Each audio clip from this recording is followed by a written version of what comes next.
All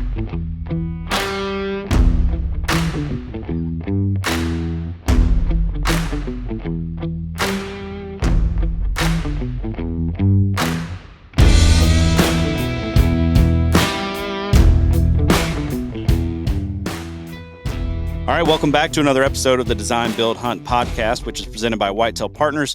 Today, I've got Mr. Lee Dixon from Tennessee on the line. Lee, what's going on, buddy? Hey. Oh, not a lot. Just finished deer season, and now consult season's been ramping up, so we're busy as ever. Yeah, absolutely. And this is risky business. I tell you what, I don't know if Sam knows or has approved of what is happening today, but he let the two Southern guys fly solo. Yeah. Yeah, this could be like a 2-hour long podcast. Yeah, who knows what's going to happen? I don't know. There's going to be people in Minnesota wondering what we're even saying. Yeah. Accents are going to come out. They're going to deepen. It's going to get worse. We're going to say slang terms nobody's aware of. I guess make up words. It's okay. Putting words together, like nobody's going to know what we're talking about. But that's fine. That's fine. This is the Whitetail Partners Southern Edition. So yeah, there you go. But Lee, so it's been a little while, man. We're kind of the only two guys really in the South, though, for Whitetail Partners. But we both cover a pretty big range. Like, you know, we cover a large area. So that's right. You haven't been on the show in a while. Tell us what all states you cover. So I cover kind of southwestern Kentucky, the very southern portion of Illinois, and then I'm primary in West Tennessee, you know, Arkansas, Oklahoma, Texas, Louisiana, and Mississippi. So pretty wide range there, but it keeps me busy, yeah, for sure. Oh, yeah. But most of it, you know, most of the country that I'm usually running in is very similar, though, to Western Tennessee. You know, some steep topography. When you get into, like, you know, Louisiana and places like that, that's definitely, you get a lot of things changing with, you know, some of those parishes being really, really low, you know, elevation and swampy. But the deer travel, the deer, you know, they really don't, you know, fool you a whole lot once you learn how they move through different, you know, topography or, you know, areas of cover and just flat swampland. You know, they are very predictable. So, but yeah, it's a great territory in the South. It's a big territory. It's a little bit harder because our window is so much narrower, I would say, than the northern guys, because of our longer seasons. You know, our hunting seasons, they come in early and they last forever. Yeah, it seems like. Right. So we don't like being on farms during season a whole lot, because I don't want to export some of those, you know, target bucks off people's property and get them killed. So we try to wait till after season. So yeah, and it gets action packed after that. Yeah, man. After, I guess it was last December, not this past December, but December of 23, I guess it would have been. Had a client, he just bought a property, was fine, you know, brand new property, and said, "Hey, why don't you go ahead and come out? I don't want to wait. I want to get right to work. I'm not going to hunt it this year anyway." So I said, "Okay, sure." We go to walking down this little path. I'm like, I'm pretty sure we're in some pretty quality bedding cover. This was down in way South Georgia. So we had, you know, wax myrtle and like some yaupon holly and just some really thick, brushy, low stuff. I was like, we're probably about to jump some deer. Like, keep an eye out. We'll see what's going on. And we had deer jump up right in front of us. And wouldn't you know, we're by the property line. And they hit that property line and we hear 2 gunshots. Pow, pow. Yes. I was like, oh, my goodness. Turned out the neighbor had shot 2 does and smoked both of them. But we had definitely bumped them over there. Now, luckily it wasn't a buck, but yeah, you know, it definitely can happen. So we do try to wait. But like you said, these seasons are so long, and, you know, we can still consult, you know, on through green up into the summer, that kind of stuff. We're just a little bit less efficient. So it kind of is tougher on us, to be honest with you. It really is. During the summer, we're going to cover your property just the same. It's just going to take us longer. It's going to take us longer, and that January, February is prime season, and everybody kind of has figured that out. So we get booked up really fast, Jan, Feb, and, you know, it's that canvas is still perfect. You can still see a lot of the sign from the pre-rut, peak rut, you know, post. Like, it's still there. You can still see it pretty easily. When you get further down the road, that stuff disappears. Their patterns shift, you know, off, back into more of a summertime pattern. It gets more difficult to see what you need to see, that canvas that they lay out for you. So Right. Jan Feb's always the hot Yep. months for sure. Certainly. Certainly. And there's only so many days in Yep. January, Oh yeah. February. So we've got clients calling already. I had a guy call just the other day and said, "Hey, first week of February, how's that look for you?" I was like, "Man, that was booked in November." Like Yeah. there's Yeah. not a chance. But Yep. wish we could get to everybody, right away. Oh, I know. I know. It's very fortunate. We're booking into April now, and then from April it really starts getting difficult when you get into May. That's Mhm. our spring green up towards late April, and so yeah, it's here, man. Yeah. And then the further south you get towards you, Oh yeah. it's even sooner. You know. Yeah, absolutely. Well, we're talking. I mean, I sent you guys pictures last year in February of how green it Yeah, was starting to get at the end of February. Way down that's south. interesting. So, Yeah, um, that's so wild. yeah, I know April this year. You've got to do the Whitetail Partners Turkey Invitational there on your farm, right? Dude, let's do You're it. having I'm down. Yeah. I'm free to travel. So, Yeah. anyway, Leo, man, I wanted to have you on today to talk about your season. I had a pretty great season there on your farm. And, before you and I were working together, even really with Whitetail Partners, I had you on some other podcasts. We had discussed your farm, very, very special place. Um, Hmm. Not only special in the sense of, good quality deer, good hunting, but, a sentimental property as well. Like it's been a property that you've been Sure. very, very familiar with. So it's just a very special place. So I wanted to get you on and kind of capture the story of your season, capture the story of, what you have done to this farm to get it to where it is, and really start to understand, are you at 50% done, 80% done? Where do you feel like you're at when it comes to the habitat work that you want to accomplish? Because I think a lot of clients, they go that first year and they're like, holy smokes, I've done so much work, but I'm Mhm. 30% of the way there. And I spend a lot of time trying to say, man, that's great. Like if you got a third Yeah. done like that, you're Yeah. never done, right? Like there's always something No. else to tweak and change. So I just want to get a big picture, but to kind of tee it up a little bit, tell me a little bit about your farm and maybe your expectations going into this season. What did you guys have on your mind heading into the season? So I would say back to your first point of what percent I am done. I feel like it's probably 50%. It feels that way, although I'm probably way further along than that. But once you get into this land management side of things, it's a lot of work, and I don't think people realize that. And I understood that years ago when I was watching some of these celebrities on TV, and people would talk.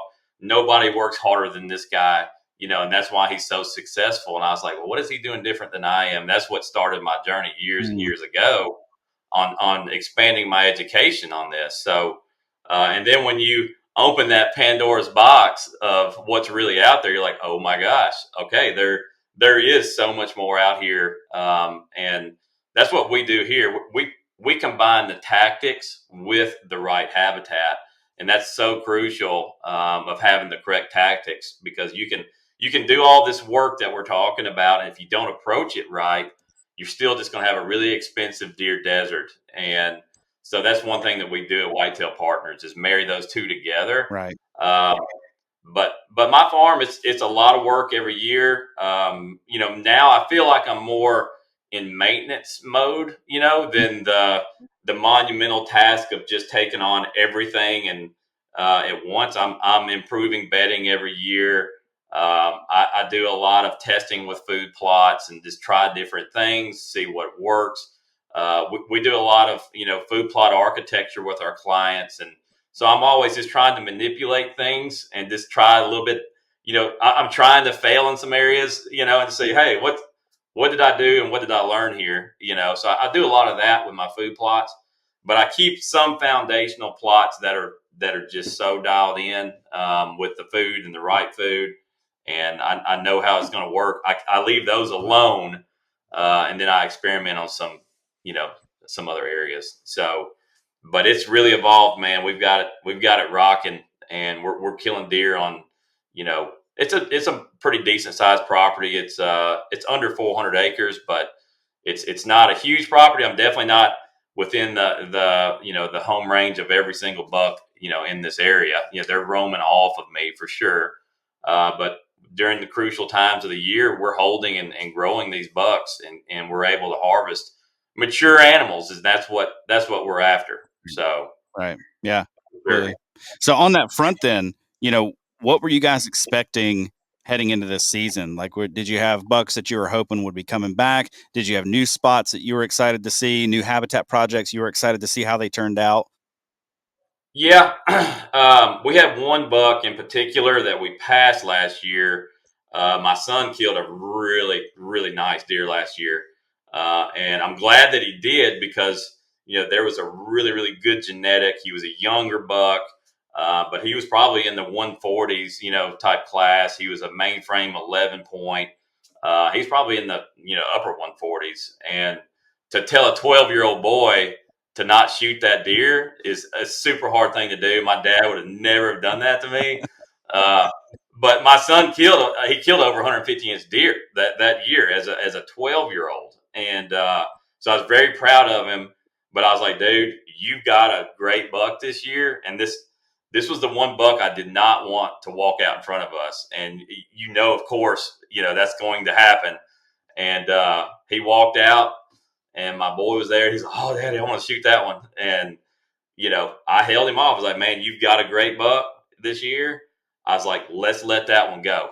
Let's let him go into next year. He's going to be a giant." And we took a gamble on him, and sure enough, he showed up this year. So it took a little while, but he did come back. He came back. So and we were able to harvest that animal, and he turned out to be a really, really, really nice deer. Yeah. So, Were you doing anything but specific for that buck? I mean, I know you guys had history with him, and so were you doing anything to mhm. try to stay out of this bedding area because we know Yeah, that's his? Were you doing anything special with new food or anything?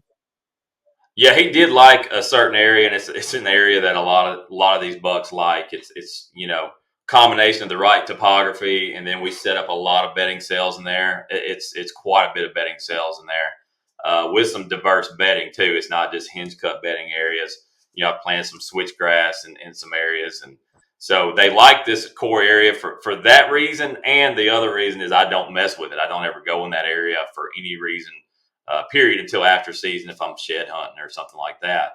But they know they're safe there, and he frequented there a lot. So we left that deer alone.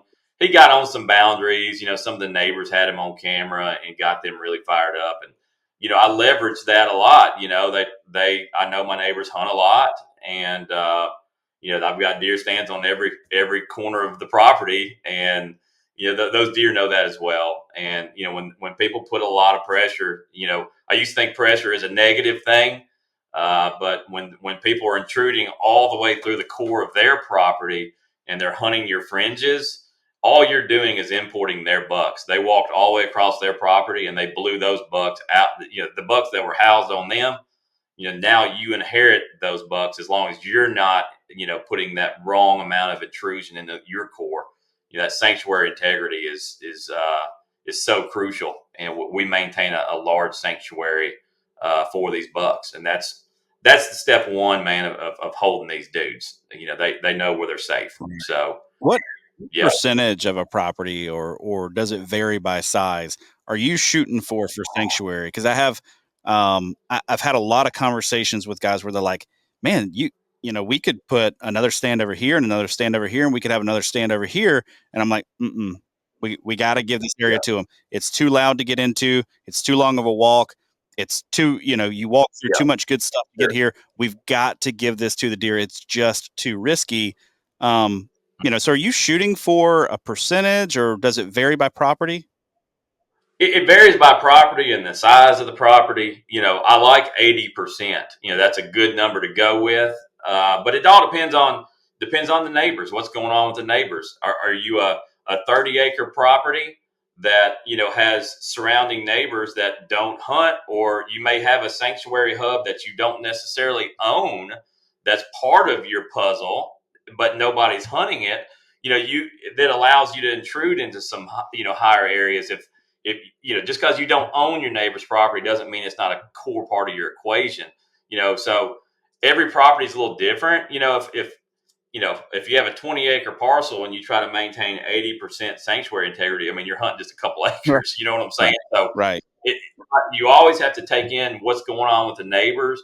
What is your DNA? I mean, you may have just an arterial travel going through your property. That's a great pre-rut, peak rut, post-rut time frame that you're hunting arterial travel that's connecting two hubs. Mhm. So it's hard to say that that's just a one size fits all, because it's not. But I would say, as a whole, on a property like mine, that I have a lot of topography, a lot of dense hardwoods, and I can throw in an 80% there and know that it's going to work, and do strategic bedding cells where I want them, and then hunt the travel. It works out really well to have that 80% on these larger Right. tracks, for sure. Right. Yeah, Right. Yeah, that should be able to get you ample number of setups, ample room for you to move around. exactly. As you get smaller, Yeah, I think I've probably been right around that 50% mark is kind of like as low yeah, as I hope to go on some properties. And some of them, as well as I do, some of them just don't set up to give you, you know, yeah, 50%. Like I've had parcels before that are long and narrow, and the one access path is right down the middle, and it's a 60-acre piece. yeah, Well, if we want to get 80% on that, that means we drive into the front gate and we stop. yeah, And that's where we hunt yeah. the whole time. So yeah. The rectangle shapes properties with one access to on one corner are the most difficult to maintain that Yep. balance. They're really difficult. You want multiple points of access. There is no perfect property, from what I've learned. Usually one is deficient on the other, but I really like good access on multiple sides Mhm. of a property, so you can hunt various winds. But we really try to maintain that sanctuary balance, like we're talking about. But if we do intrude on a core area, or it is more intrusive, it's not like an arbitrary hunt to where we're just going there. Oh, I just want to go hunt today. I'm gonna go intrude here on my core, area, because I know it's good. No, that's we're saving that for a precision strike, and we try to explain that the best we can to people. The smaller the parcel, the more disciplined you're going to have to be, to achieve your goals of holding and growing these big boys. Yeah, it's that's what I love about it. This job's not boring. Every property is a puzzle, That's right. and you got to figure it out. That's right.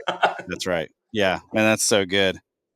Yeah, we should do a whole episode on trying to diagnose some of that. Like, let's Yeah. here's how you just diagnose your property, like a couple steps to get there. But so, Mhm. you had this buck, you were hoping he would come back. Did you do anything specific for him, or you just kind of he had already adapted to kind of some of the habitat improvements that you've already made, and so you just kind of stuck with what was working? Well, it was kind of funny, and this shows you the importance of having a food source, a destination food source that anchors your herd in a certain area of your property. Um, I don't know if the weather was like this down your way, Josh, but we had a super wet May, and Mm. I'm talking torrential rainfall. And a lot of my farm, some of my best food plot areas are in a creek bottom, and I was flooded out, had several failures with rain, so I actually had to move my plot to an area that I'd never had one. And I say never had one, it was my dove field. Okay, so the Um, dove field got kicked to the side, and it turned into a deer destination food source. And it was really cool to see how it moved the whole structure of my herd. The herd structure moved from an area that I'd had them for years over to a different area. And it was a little bit more of a vulnerable area on the farm. I didn't like it there, because it was closer to some of my neighbors that do hunt a lot. And I knew it was probably not the best idea. And I won't have it there again, although I did kill my big deer off of that. And it did work. But, you know, it's very, very important. When you're laying out these food plots, what that does to the dynamic of your herd and how they move around that. right. So it was very interesting to see the shift of all of the deer to this one area. Hey, we killed two really good deer off of it.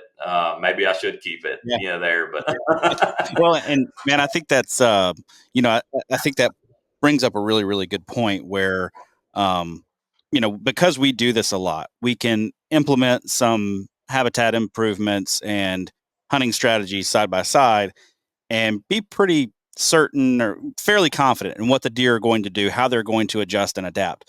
But there's always that off chance that they do something we did not expect. They choose to yes, start traveling over here. You shifted a food plot over here, and so now all of a sudden they are taking advantage of good bedding cover on the neighboring property because it's in better yeah, proximity than your previous bedding. So like, there's always that question factor of like, is it going mhm. to do something that we didn't expect? But it sounds like it worked out just fine for you guys. So I'm curious, when did this buck that you were after, when did he show back up? You mentioned it was a little later.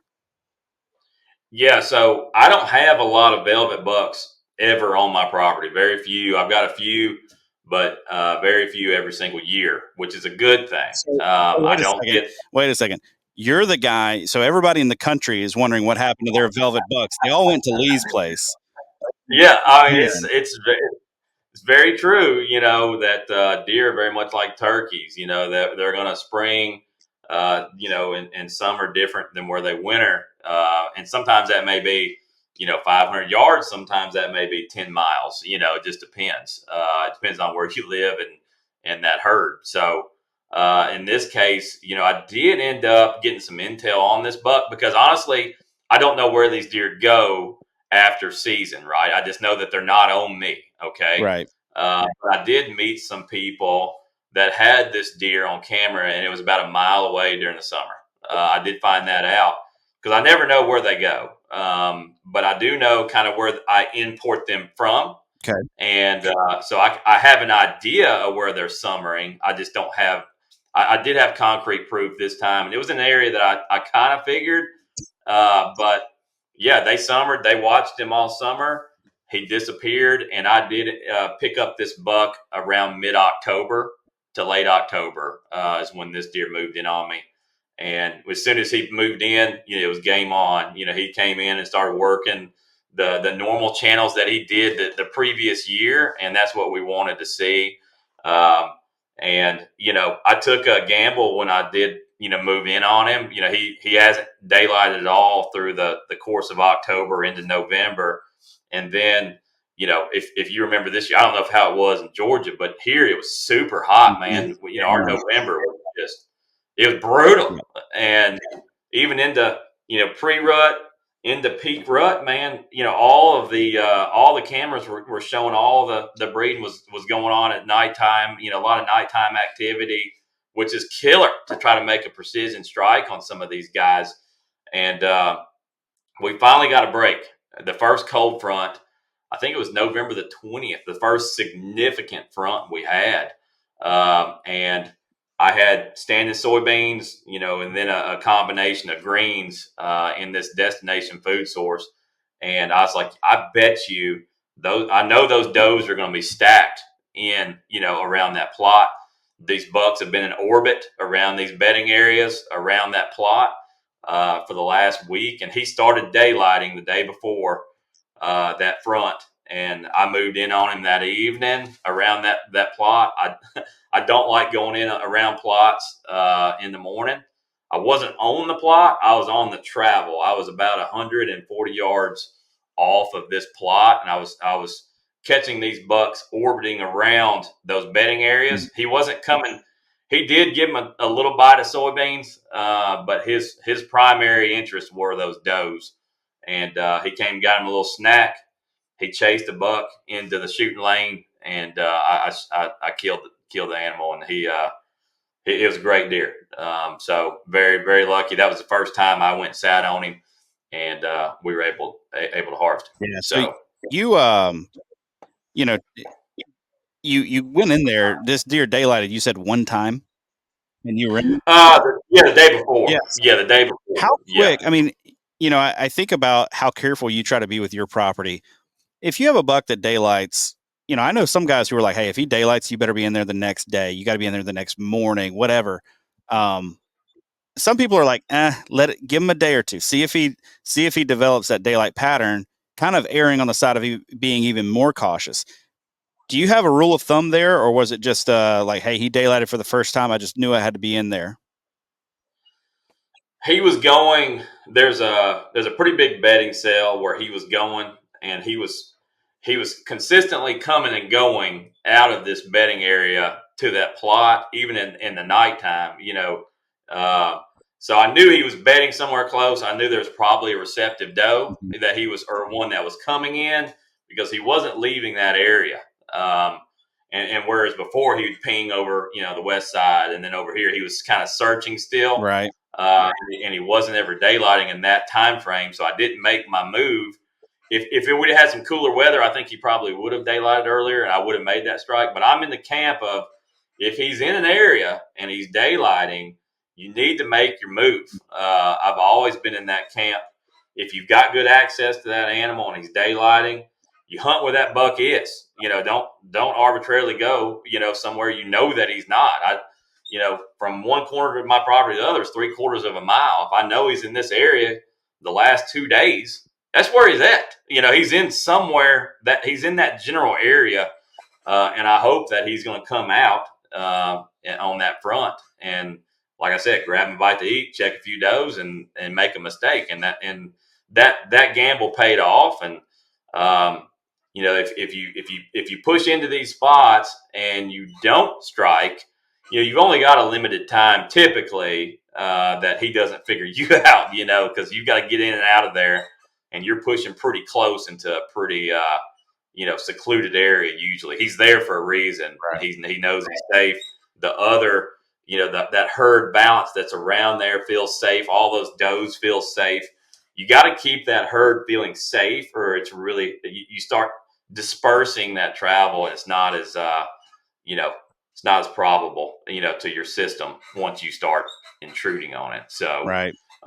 that's one of the key ingredients to all this, man. Yeah. So let's just break it down real quick. Maybe you can add one or two more to the list I'm about to give. So, if we're thinking about this as a client property almost, right? So if we say, hey, here are the things that you can take from Lee's story, implement on your property, and hopefully find yourself some success, right? So number one, like you said, that security. Stay out when it's not right. Get your access figured out. And gosh, it's not flashy and it's not Instagram picture worthy or anything like that. But having yourself a good perimeter access trail around your property is so hugely important for your hunting. I mean, Oh yeah. it is dramatic. And, that's one of the first things I recommend to a lot of guys if they don't have one already. And it's like, I don't want to spend that much money on that. I don't even have food plots cleared yet. I'm like, yeah, your food plots, garbage if you don't have good access to them. Yeah. They're not going to do any good for you. So security, and then you mentioned there you had some bedding cells cut in, and sounded like Hmm. pretty diverse bedding, and then high quality food. So you put those Oh two yeah. things in proximity to one another. You stayed out, and voila, you had some success. Would you add Yeah. anything else to that list? No, I'm a freak when it comes to walking in and out. Like, if you're not highly stressed walking in to your stand, something's wrong. Because when I walk in, like, I know that like I said, I'm not hunting arbitrarily. You know what I'm saying? I'm not just walking out willy nilly. Usually when I'm trying to kill a buck, I am going in after a certain buck, and I know that he is close to me, and that should raise your awareness of, I grade myself, scale of 1 to 10 on my access. I'm like, dang, what was that? Right, I bumped the stand or whatever. I try to be, as quiet as I can possibly be. I try to set up my access to where it's screened. Definitely when you get around these food sources, it's a highly stressful environment. It should be to you too, because when you have not been intruding on that food plot, you're going to have a ton of deer around that food plot. right, You're going to have nose everywhere. There's eyes, there's ears, there's noses all around that plot. And once you disturb that, you don't know what happens, and you want that to main that safety, that sanctuary to be secure around that. When you make that strike, everybody's calm. And access is everything. And don't just go squat on a place and let those deer pattern you. Even on my stands that I hunt, if I'm hunting around the food source and I have deer in the field and they won't leave, man, I won't get out of that stand. Sometimes I'll call my boy and just be like, hey, get on the side by side. I want you to ride out and blow these deer out of the field. I don't want them to associate Lee with a tree or that stand. And you ought to see them, but they'll hear that side by side coming, and they'll all look over at it. They'll blow into the corner, and they'll look at the side by side as it comes in, and they'll just filter down this real nice and calm. Some people I've met, they have laser pointers that they'll shine out in the field to get them, clear field, and it really does work. You don't want them to associate you with a blind or a tree, because they'll start looking there every single time they come out, and it'll change your whole dynamic of that area, and it makes it more difficult to get close to that mature buck, because they're next level smart Right. for We've sure. all had that story at one time or another of a doe that busted us one time, and then every time she came out, she educated every single deer that ever entered that food plot forever. Yeah, I was climbing into a stand early season one year, and we hadn't cleaned out the blind yet. So I get up in there, and of course there's wasps everywhere. And I was ready. I'm cool with it. I've got this can of wasp spray, so I go to town, getting the wasps out of there, and it's still kind of like lingering in the air outside. And a doe walks out right underneath the blind, and she goes to sneezing and freaking out. And she spent yeah, the rest of her year. She had a really light colored coat. She spent the rest of the year coming out and looking straight at that blind like, "Is that gonna spray yeah, something into my nose again?" And was yeah, skittish of the blind. She didn't associate it with me, she associated it with wasp spray or whatever got in her nose, but she was yeah, skittish and skeptic of it. So, that just goes yeah. to show it doesn't have to be the buck that you spook. Like, it might be No, that one doe that alerts everything else that it needs to be looking that direction. yeah, absolutely. Those old does are Oh, smart yeah. too. You know, Absolutely. so yeah, that was key though. Is just staying out of that area until the timing's right, and then hopefully, when you leave that door, I'm counting on maybe 10 to 15% luck.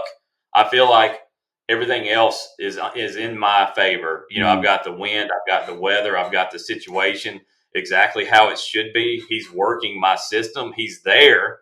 So I only need a little luck for this to come true for me. And, where I feel like earlier on in my career of hunting, I needed 90% luck. I was arbitrarily hunting areas, and I was just like, man, I hope I'm lucky today. And there's a big buck around here somewhere that walks in front of me. I don't do that anymore. And it's, I want to, I'm still pretty young. I'm in my early 40s, but man, I just want to have a chance at a mature buck every single year. I don't want to kill a deer every 10 years. I want to kill a deer every year. That's my personal goals. And it takes a lot of discipline to do that. And, it's an addiction that I don't want to shake. Perfectly happy with it how it is. Yeah. Yeah, no, Yeah. that's good. That's good. Well, Lee, man, I'm not going to keep you too much longer, but I do have one more question. We're sitting here in Yeah. January. The clock really starts now for habitat improvement. You guys, your season just ended.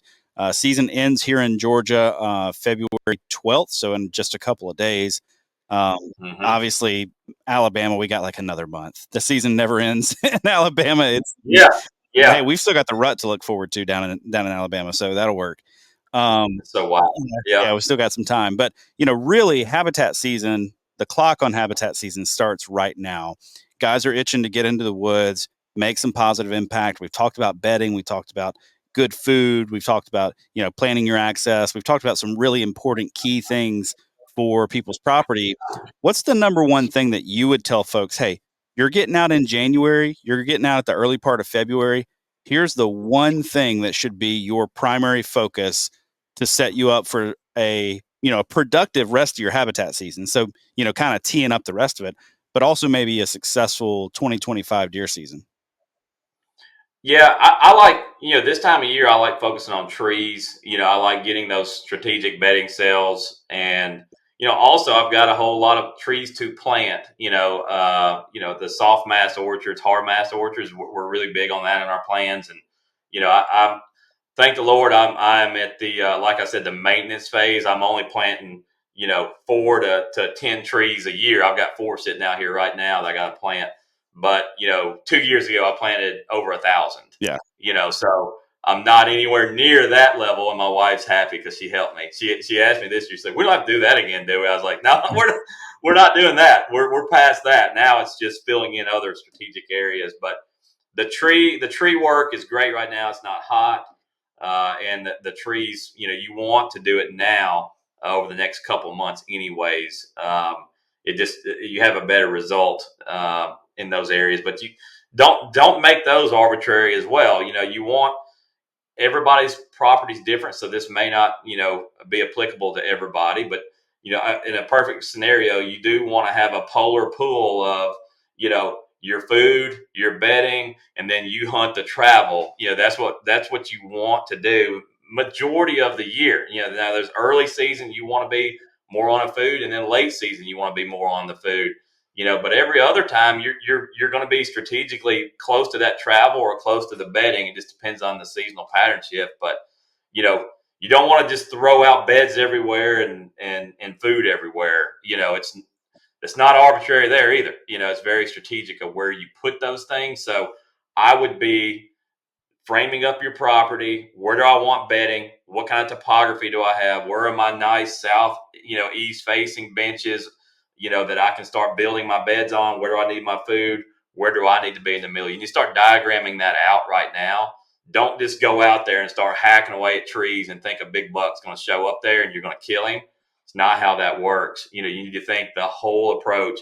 Think tactical, lay it out, lay the plan out first before you start chainsawing, man. Don't just go out there and do Yeah. that. No, that's really, really good. I did visit one client property that we had to do some correcting on when it came to the property, because he had one kind of main artery as access, and he had seen, hey, hinge cutting can be good, can create good bedding cover. So wouldn't you know it, on both sides of this access road, there's hinge cuts all over the place, and it's like, hmm, we might need Yeah, we might need to move this bedding away from the main area where yeah. You walk yeah, down. you Yeah, walk in, and it's kind of funny, as we look back on it, but it's like that's what can happen if you're not doing it with a plan. very, So, very. yeah, get that plan, guys. If you need help with a plan, reach out. Like Lee said earlier, we're booking up fast, but there is still time, and there are other ways that we can help, even if we can't make it on site. So go check us out, whitetailpartners.com. Lee, appreciate you coming on the show today, buddy. Good luck this Yeah, consulting season. yeah. You too, Josh. Thank you.